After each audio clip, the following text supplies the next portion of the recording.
Vallabhaneni Vamsi custody bail పిటిషన్లపై ఉత్కంఠ కొనసాగుతోంది. ఈ రెండు పిటిషన్లపై కోర్టు విచారణ జరపనుంది. జైల్లో తనకు కొన్ని సదుపాయాలు కావాలని కోరుతూ విజయవాడలో ఎస్సీ/ఎస్టీ అట్రాసిటీ కోర్టులో సోమవారం పిటిషన్ దాఖలు చేశారు. దీంతో పాటు బెయిల్ మంజూరు చేయాలని మరో పిటిషన్ దాఖలు చేశారు. మరోవైపు సత్యవర్ధన్ను బెదిరించి కిడ్నాప్ చేసిన కేసులో వల్లభనేని వంశీని 10 రోజులు కస్టడీకి ఇవ్వాలని పోలీసులు ఎస్సీ/ఎస్టీ అట్రాసిటీ కోర్టులో పిటిషన్ వేశారు. ఈ పిటిషన్లపై విచారణ ఎస్సీ/ఎస్టీ కోర్టు వాయిదా వేస్తుంది.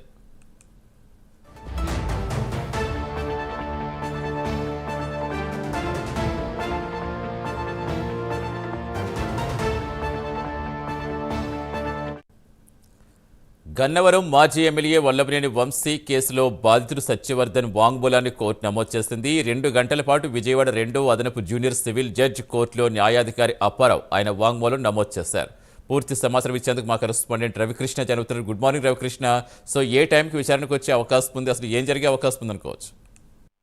సతీష్, ఏదైతే ఈ గన్నవరం టీడీపీ ఆఫీసుకి సంబంధించి విధ్వంసం కేసులో ఫిర్యాదు ఇచ్చినటువంటి ఫిర్యాదుదారుడు అయినటువంటి సత్యవర్ధన్ ని బెదిరించడం, ఆ తర్వాత కిడ్నాప్ చేసి బెదిరించడం ఘటనపై ఈ మాజీ ఎమ్మెల్యే అయినటువంటి వల్లభనేని వంశీ అయితే మాత్రం జ్యుడిషియల్ రిమాండ్ లో ప్రెజెంట్ ఉన్నాడు. ఈ నేపథ్యంలోనే బెదిరింపుకు పాల్పడినట్టు కూడా పోలీసులకి సమాచారం ఇచ్చిన మీదట నిన్నైతే మాత్రం 2వ అదనపు స్టేషన్ జడ్జి ఎవరైతే ఉన్నారో ఆయన దగ్గర ఎవరైతే ఫిర్యాదుదారుడు అయినటువంటి సత్యవర్ధన్ అయితే సంబంధించినటువంటి స్టేట్మెంట్ అయితే రికార్డు చేయడం జరిగింది. మొత్తంగా కూడా 2 గంటల పాటు ఈ స్టేట్మెంట్ రికార్డు చేసిన పరిస్థితి అయితే కనపడింది. ప్రధానంగా కూడా ఆ రోజు మూకదాడి జరిగింది. ఆ మూకదాడికి మొత్తానికి కూడా ఇతను గన్నవరం ఎమ్మెల్యే అయినటువంటి మాజీ ఎమ్మెల్యే అయినటువంటి ఎవరైతే వల్లభనేని వంశీ ఉన్నారో వంశీ ఆధ్వర్యంలోనే జరిగిందని ఆరోపణ చేసి నా మీదట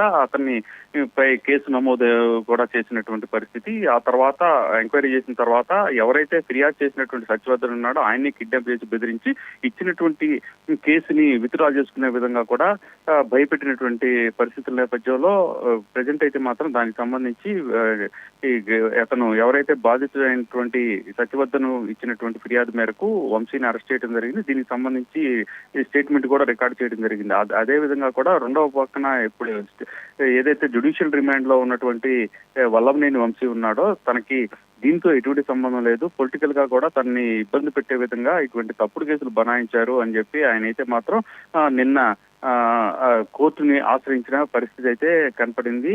దానికి సంబంధించి వాళ్ళ తరపున న్యాయవాది అయితే మాత్రం నడువు నొప్పితో బాధపడుతున్నటువంటి వంశీ బాధపడుతూ ఉన్నాడు, అతనికి ఈ కేసుతో సంబంధం లేదు అని చెప్పి ఆయన అయితే మాత్రం మధ్యంతర బెయిల్ పిటిషన్ కూడా వేశాడు. దీనికి సంబంధించి ప్రజెంట్ అయితే మాత్రం ఎస్సీ/ఎస్టీ అట్రాసిటీ కోర్టుకు సంబంధించి నిన్న జరిగినటువంటి ఏదైతే స్టేట్మెంట్ రికార్డు బాధితుడు ఫిర్యాదుదారుడు అయినటువంటి సత్యవర్ధన్కి సంబంధించిన స్టేట్మెంట్ రికార్డు ఉందో అది ఈ రోజు ఆఫ్టర్ లంచ్ అయితే మాత్రం బెంచ్ మీదకి వచ్చేటువంటి అవకాశం ఉంది. ఆ తర్వాత న్యాయమూర్తి దీనికి సంబంధించి నిర్ణయం తీసుకునే అవకాశం అయితే ఉంటుంది.